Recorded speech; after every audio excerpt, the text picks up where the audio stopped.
If we take cars off the road and we invest in rail, we reduce carbon emissions, we reduce congestion on our roads, and we also significantly reduce the stress level in our population. So my question is, wouldn't it make sense to invest more in electric rail instead of in roads?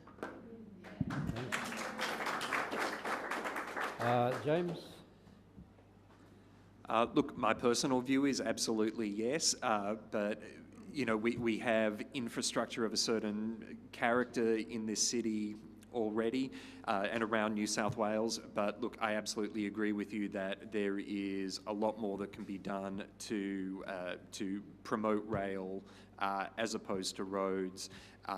But unfortunately, you know, there's very heavy dependence on roads and cars and the internal combustion engine, and it's going to take a lot of time and a lot of political will to move away from that and to build human-scaled cities that work for people, but that also reflect the complex geography of the city of Sydney, where it isn't that easy to just put in rail tunnels.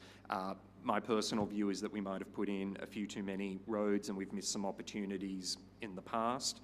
But that's my personal view. Justin?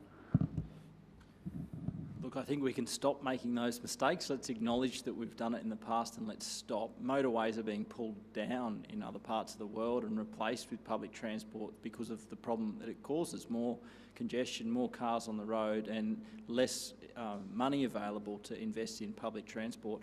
But we've got a very real life scenario here happening in this election campaign, of course, with WestConnex and what that would deliver, the government, the full WestConnex, Labor, let's be honest, the half WestConnex. We'd like to see that level of investment going primarily into public transport in the city. I will acknowledge that the roads in regional areas is a different conversation. Access to public transport is very much harder in regional areas and safe roads are very critical there.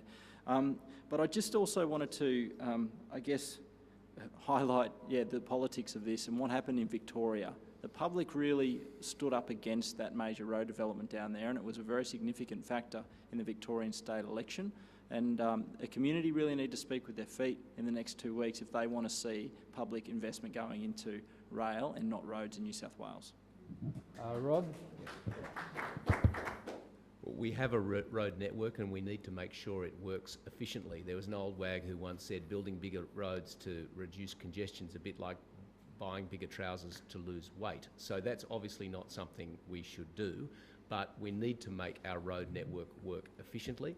For anyone who's had the joy and privilege of driving along Parramatta Road, I think you would agree that road doesn't work very effectively. That's the reason for the WestConnex project, to ensure that the road system that we already have works efficiently. But the point needs to be made that the single biggest commitment that the Liberal Party is making at this election is a rail project. That's the second harbour rail crossing.